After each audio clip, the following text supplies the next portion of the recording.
You're listening to an Airwave Media Podcast. What does Sputnik have to do with student loans? How did a set of trembling hands end the Soviet Union? How did inflation kill moon bases? And how did a former president decide to run for a second non-consecutive term? These are among the topics we deal with on the My History Can Beat Up Your Politics podcast. We tell stories of history that relate to today's news events. Give a listen. My History Can Beat Up Your Politics, wherever you get podcasts.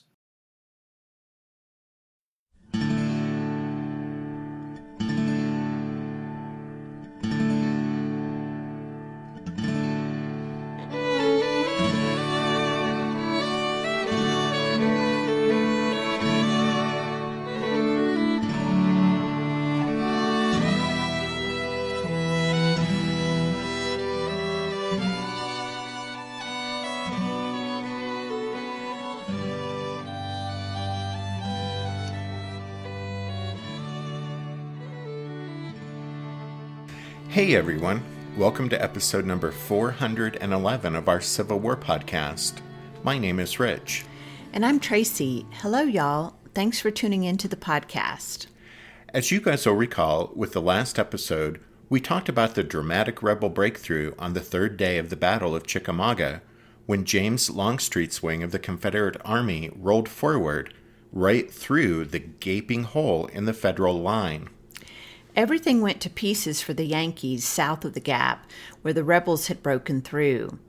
Individual units made brave and determined stands, and a number of sharp combats took place, but no one on the badly disorganized Union right could halt the onslaught of Longstreet's Confederates.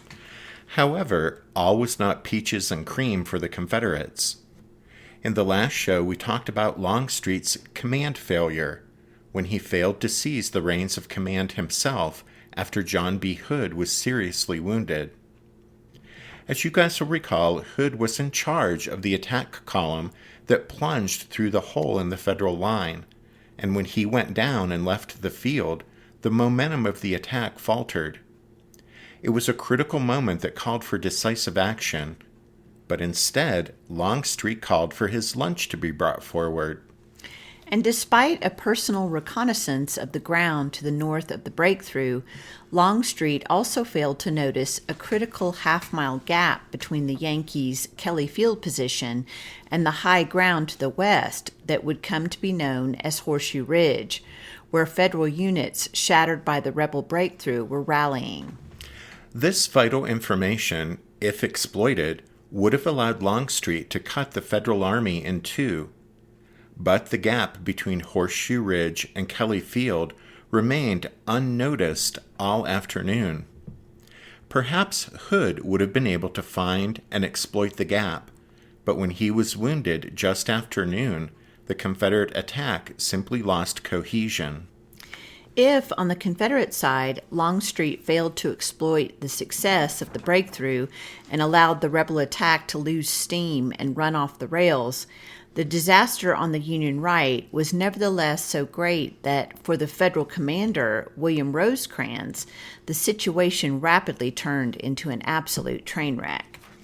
In fact, by the end of the last episode, after he rode away from the battlefield, after being caught up in the chaos and confusion following the disaster on the Federal right, an exhausted and rattled Rosecrans had made the fateful decision to go back to Chattanooga, while his chief of staff, Brigadier General and future U.S. President James Garfield, rode back to the battlefield to see what had become of George Thomas and the rest of the army.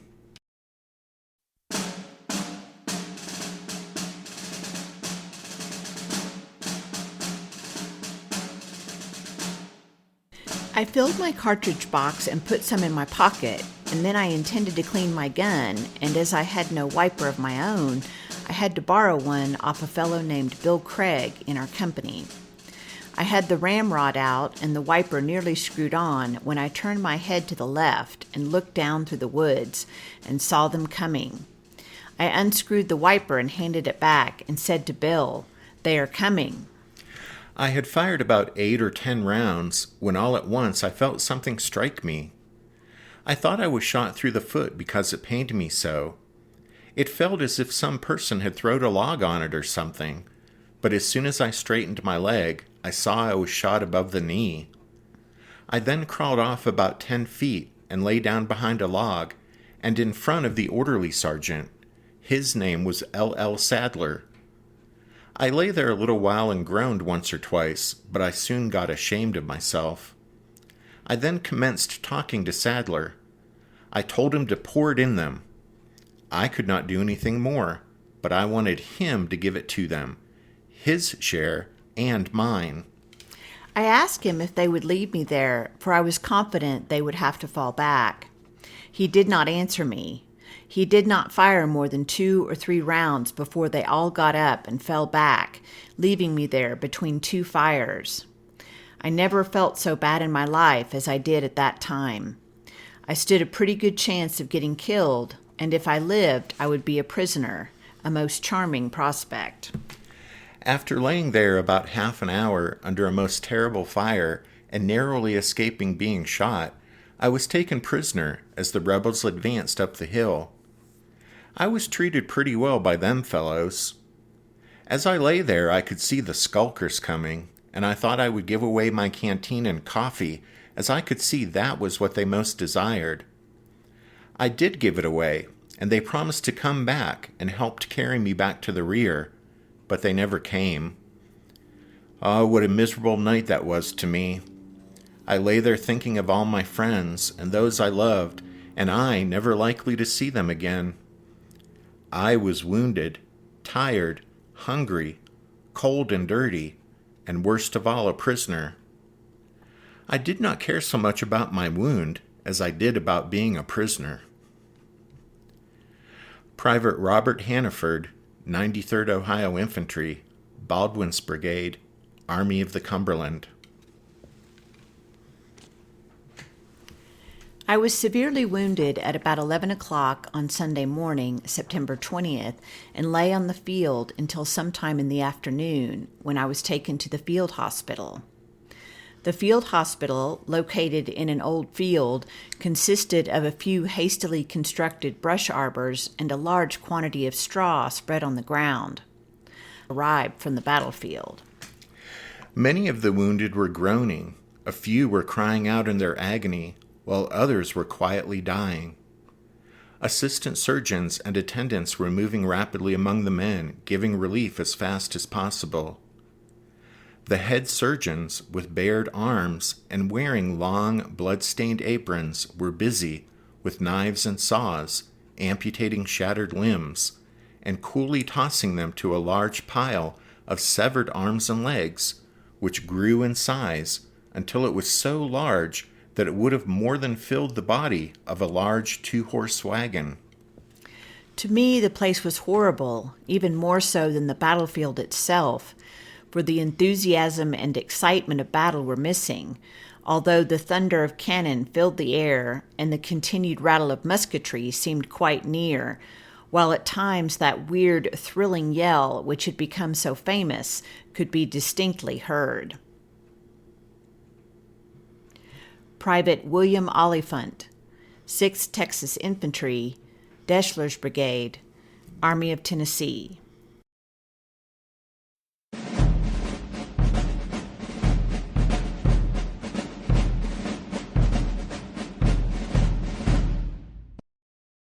Rosecrans arrived at Chattanooga about 4 o'clock that afternoon. By then, he was unable to dismount or to walk unassisted. Once inside the headquarters building, he slumped in a chair, his head in his hands, the picture of exhaustion and despair. Well, old Rosie may have called it a day and turned his horse's head toward Chattanooga, but back on the battlefield, men were still fighting and dying, still locked in fierce combat as the rattle of musketry, the thunder of cannon, and the howling of the rebel yell continued to fill the air. The battle was, in fact, far from over. When John B. Hood had been wounded, it happened when Law's division had approached the northern end of Dyer Field, where they were met with a withering volley of musketry from a line of Federals drawn up behind a rail fence at the north edge of the field. This was Colonel Charles Harker's brigade of Wood's division. Harker's brigade was one of Wood's units that had marched away from the front line, leaving that gaping hole through which the Confederates had poured through. When Thomas Wood became aware of the disaster unfolding in Dyer Field behind him, he ordered Harker to turn his brigade around and go back to try to contain the damage. For a time, Harker succeeded as Law's Confederates recoiled in disorder. As we mentioned before, these had been Hood's own troops, and when he rode to rally them, he was hit and toppled from his horse when an enemy bullet shattered his right thigh just below the hip. Harker's Federals had managed to sap the momentum of the rebel advance, but the reverse proved to be temporary because, passing through Law's disordered ranks, came Brigadier General Joseph Kershaw's division. Just arrived from Virginia, too late to see action on the 19th, this formation consisted of 2 brigades, Kershaw's own South Carolinians and a brigade of Mississippians under Brigadier General Benjamin Humphreys.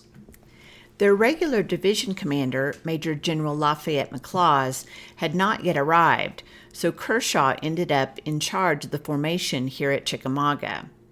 The command situation may not have been ideal, but still, these were some of the best troops in the Army of Northern Virginia, and they were fresh and spoiling for a fight. And on this day, they had the added advantage of wearing new, bluish-colored uniforms that had just been issued to them during their journey south from Virginia. The unusual color, as well as the fact all of these soldiers were dressed alike, made Harker's Yankees hesitate, thinking it was a body of friendly troops marching across the field toward them.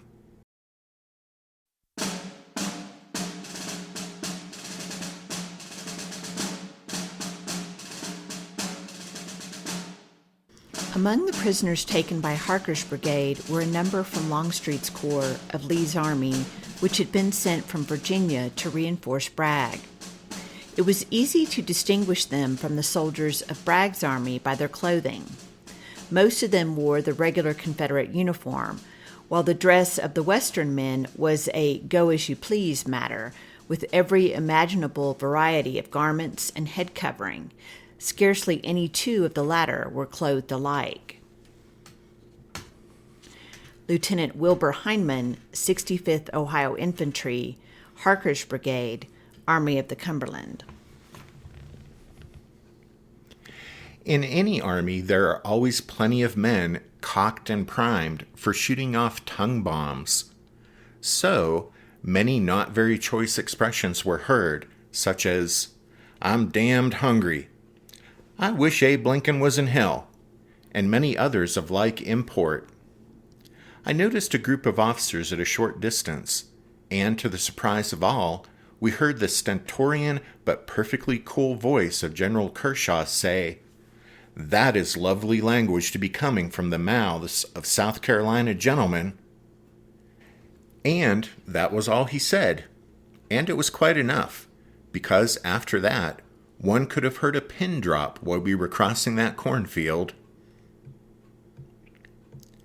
Private John Cox, 2nd South Carolina Infantry, Kershaw's Brigade, Army of Tennessee.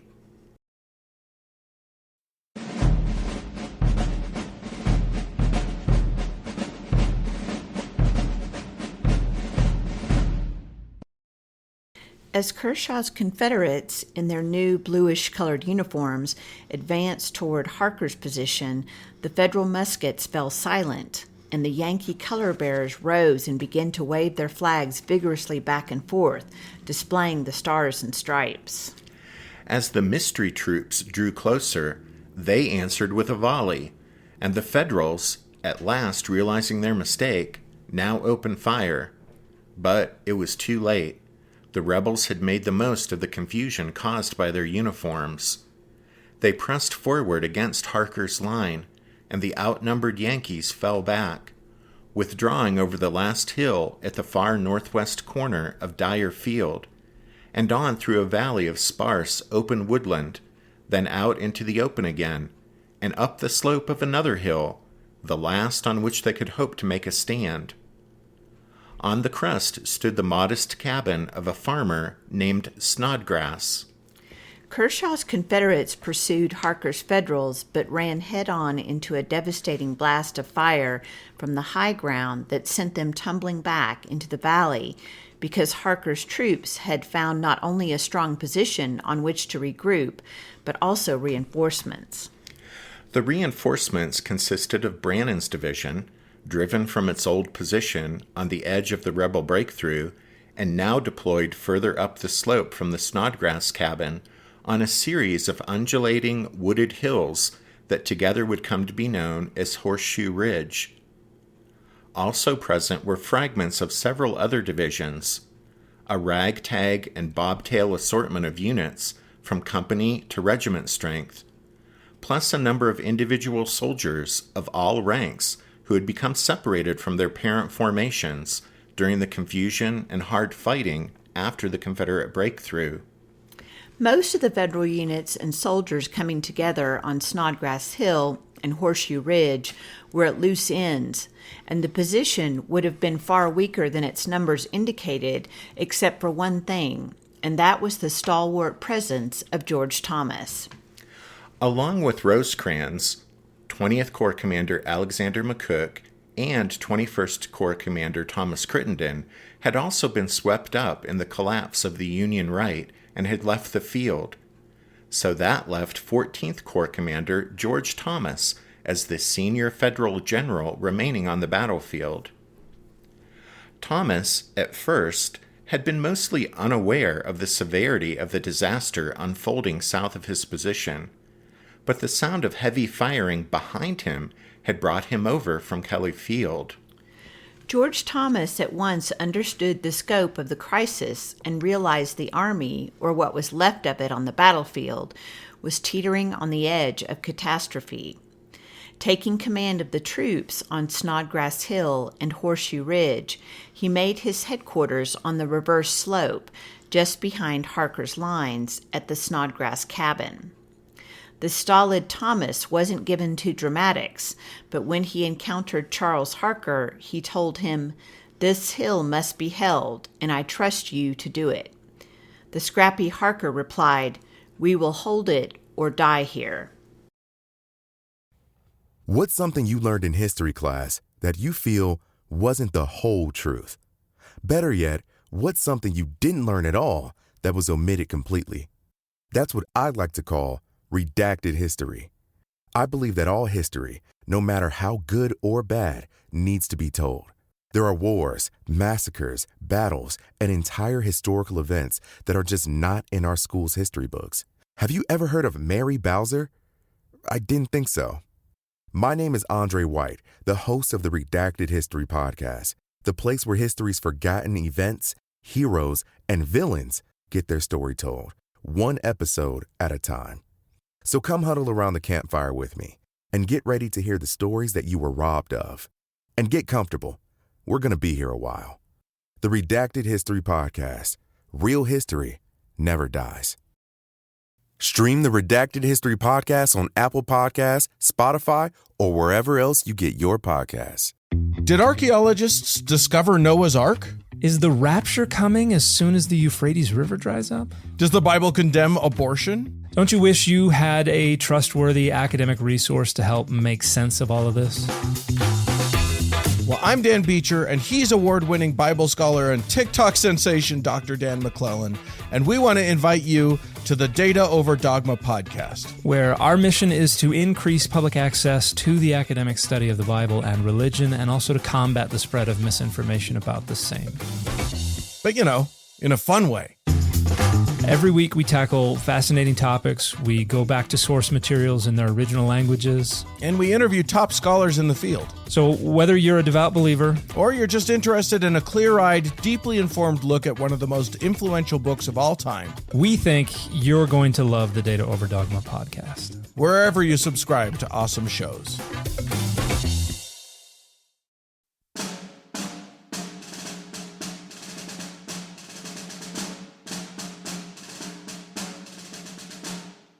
It was about noon when we flanked into the field and heard from a party of jubilant officers that the center and right wing of the Federal Army had been smashed and driven from the field.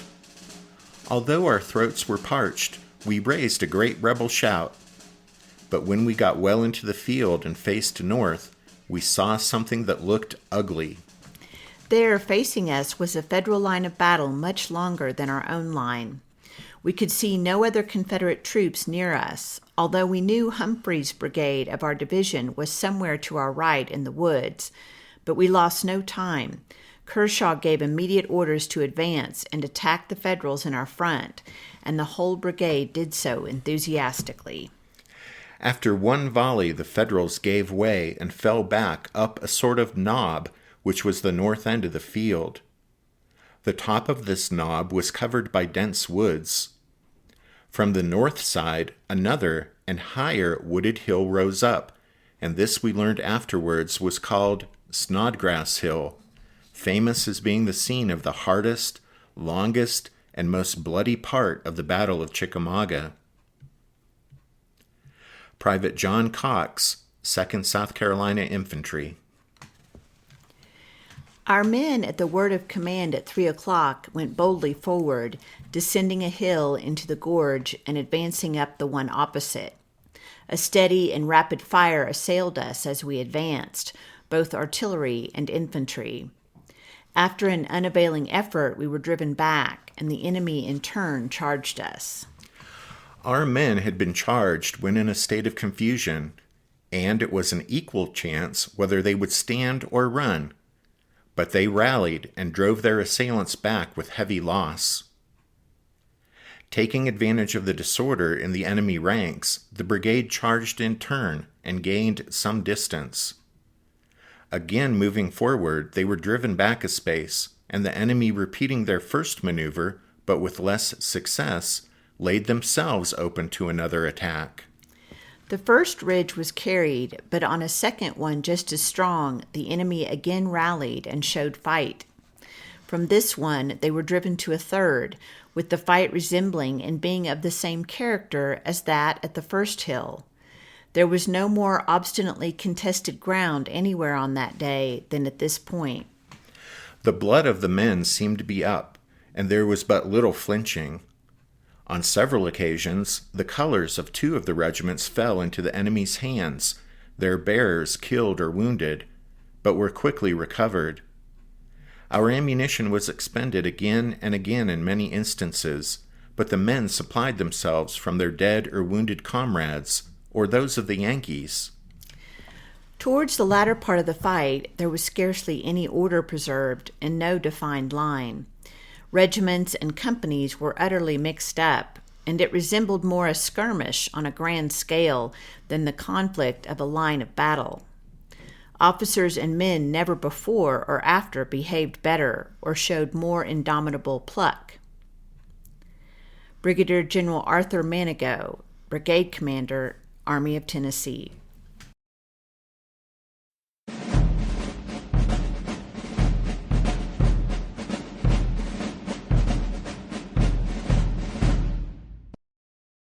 George Thomas's presence put new spark and confidence into the Federal soldiers holding Snodgrass Hill and Horseshoe Ridge, and steeled them to meet the Confederate onslaught. The Yankees would need all the nerve they could muster, because the rebel attacks went on and on. Kershaw's first assault had come shortly after 1 p.m., and subsequent Confederate attempts to storm the high ground held by the Federals continued all afternoon. One after another, all the units of Longstreet's wing of the rebel army, except for Stewart's division, joined the assaults. But the Confederate attacks were confused and disjointed. Longstreet had been relying on Hood to coordinate things, but even after he knew Hood was down, Longstreet neither took over the active direction of the assault himself, nor assigned anyone else to do so. The result was a series of piecemeal attacks on Snodgrass Hill and Horseshoe Ridge that frittered away the Confederate advantage in numbers. And we keep harping on it, but Longstreet also remained unaware of that incredibly vulnerable 500-yard gap between the Federal positions at Kelly Field to the east and Snodgrass Hill to the west. On the other hand, George Thomas was painfully aware of the gap, but had no troops to fill it. If Confederate troops had marched through that gap, and Longstreet had the troops available, they would have found themselves squarely in the rear of the Yankees' Kelly Field position. In any case, the gap remained a nerve-wracking threat of absolute disaster for Thomas, while Longstreet and his staff settled down to a picnic of bacon and sweet potatoes, and rebel soldiers struggled up the slopes of Snodgrass Hill and Horseshoe Ridge in furious but uncoordinated attacks. What the Confederate assaults lacked in overall direction, they nearly made up for in fury. All along the Federal line on the high ground, the combat was desperate. On Snodgrass Hill, Harker made clever use of the terrain by arranging his brigade in two lines. One would stand and reload on the back slope, while the other delivered a volley into the faces of the charging rebels. Then a rapid passage of lines would put another solid rank of loaded muskets on the crest. Without breastworks or woods for cover, Harker skillfully shielded his men behind the crest of the hill. Just to the west, along the rolling high ground of Horseshoe Ridge, the more complex terrain made for a complicated fight, but the result was the same. The Federals threw back one Confederate charge after another. But the very persistence of the rebel attacks threatened to carry the position. Taking stock during a brief lull between attacks, George Thomas learned that his men's cartridge boxes now contained an average of 2 rounds each, and the 14th Corps' ammunition wagons had been caught up in the rout and were now somewhere on the road back to Chattanooga, well beyond recall. It appeared that if the defenders of the ridge were going to stop the next Confederate rush, they would have to do it with their bayonets or their bare hands.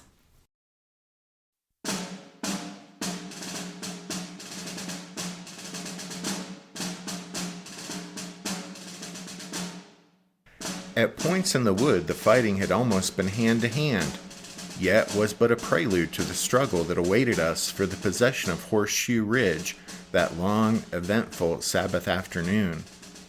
But this piece of close work was not destitute of amusing scenes. At one point, in a countercharge, we occupied a position held a few moments before by the enemy, which brought their skulkers and killed and wounded in the rear of, or mixed up with, our irregular line. Seeing a fine-looking young soldier dressed in a neat suit of dark blue, unarmed, and standing behind a tree for protection, a pompous colonel inquired why he was not firing like the others.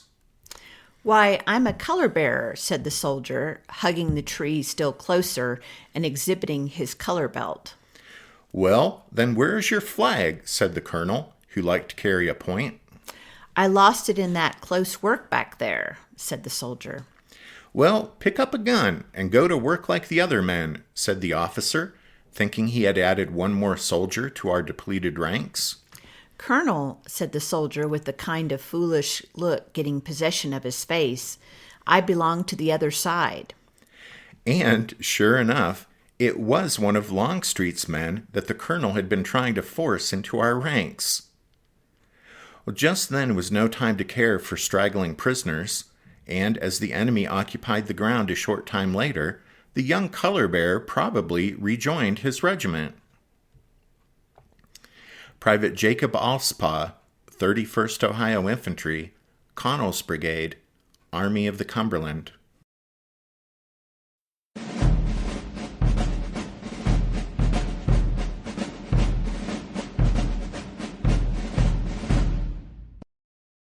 Discovering his men were almost out of ammunition must have alarmed him, but for George Thomas, the news got worse before it got better. Out on Horseshoe Ridge, at the extreme right end of the makeshift Federal line, the The 21st Ohio had been making one of the epic defensive stands of the entire war. Those few hundred Buckeyes were holding down the western flank of the Union position, and they'd been under increasing pressure as one Confederate attack after another had clawed for the vulnerable end of the Federal line. If the rebels could outflank the 21st Ohio, they could roll up the entire Federal line and force the Yankees off the high ground they were clinging to so stubbornly. The Ohioans had an advantage in that 7 of their companies were equipped with Colt revolving rifles, a long gun version of the successful Colt handgun. The rifle version wasn't an entirely satisfactory weapon, but it could nevertheless deliver 5 shots in less than 10 seconds, and firepower was what counted for the hard-pressed Buckeyes holding the western end of the Federal position on Horseshoe Ridge. They performed near miracles of ingenuity in scrounging cartridges to keep their increasingly fouled and overheated weapons firing. However, it appeared their valor and resourcefulness were to be for naught, because the numerically superior Confederates sensed victory just beyond their reach. The rebels fought like tigers, and when some of them finally succeeded in reaching the crest beyond the Ohioans' flank, they moved to roll up the 21st line. But although the lieutenant colonel commanding the 21st went down, the regiment's major managed to get a couple of companies swung back at right angles to refuse the flank and counter the Confederate threat. However, by that time there were more rebels than Yankees on this end of Horseshoe Ridge, and their numbers were beginning to tell. All the rapidly thinning Federal line could do was hang on and fight with grim determination and pray help would arrive from somewhere. Well, unknown to the beleaguered Federals on Horseshoe Ridge, help was on the way, because 6 miles away, Major General Gordon Granger, commander of the Army of the Cumberland's Reserve Corps, had been making the decision of his life as a soldier. As you guys will recall, Rosecrans had stationed Granger north of the battlefield at Rossville Gap with orders to hold that point. With the troops he had on hand at Rossville, his Reserve Corps was in reality more the size of a large division, but nonetheless Granger felt he could be of more use on the battlefield than sitting on his hands guarding the road to Chattanooga. And so he had fretted through the sounds of battle on the 19th, and now on the 20th, when another day brought even more intense thunders from the south and mounting clouds of powder smoke rising into the sky, Gordon Granger faced his moment of truth as an Army officer. Would he obey orders and stay out of the fight, or should he reckon that he was needed on the battlefield and that somehow Rosecrans had failed to get word to him?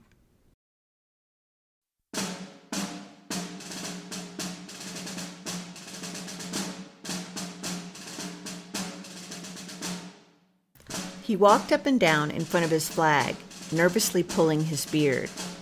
Once, stopping, he said, "Why the devil does Rosecrans keep me here?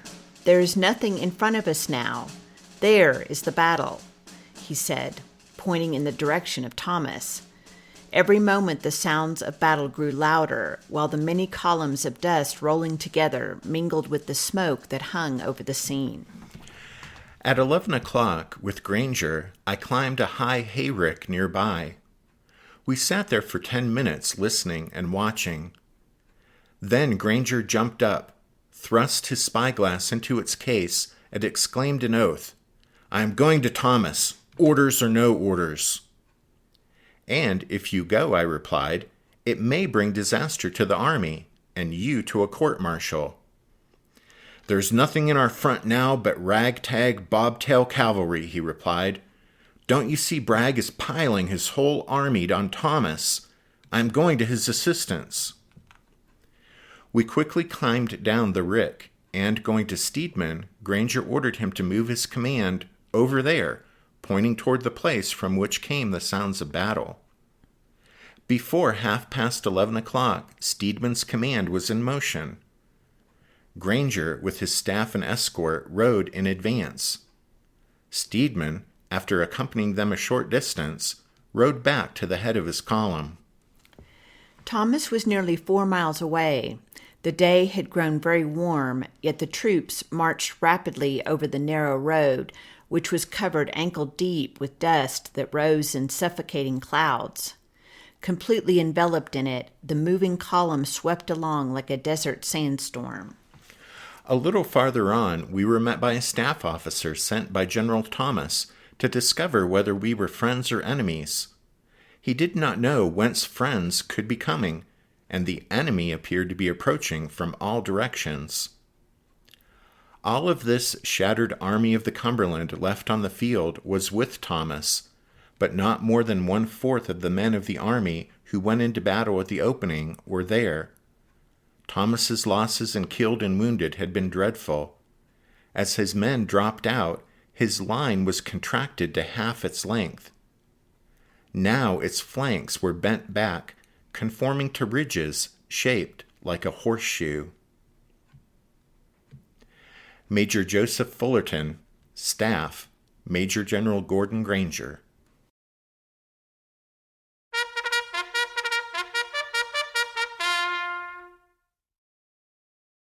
That means it's time for this episode's book recommendation. But rather than a book recommendation, we'll remind you that Rich shot a couple of videos at CHICKAMAUGA when he visited the battlefield last summer, if you'd like to check those out. Yep, and one of those videos is from Horseshoe Ridge. I spent a quiet morning there with no other people around, just some deer. It was very peaceful, unlike what took place there during the battle. Anyway, those videos are on YouTube. If you pull up YouTube, just search for CW Podcast, and they should come up. And then, as we wrap up this episode, we want to say thank you to the newest members of the Strawfoot Brigade for their support of the podcast. So thank you to Kevin M., Chris V., Jamie M., and Jakey. Gilda 567, Richard M., David L., and John 83068.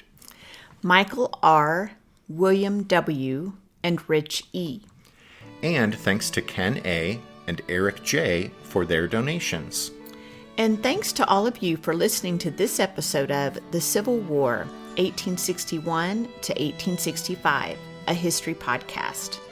Rich and I do hope that you join us next time as we continue with the story of the Battle of Chickamauga. But until then, take care. Thanks, everyone. Bye.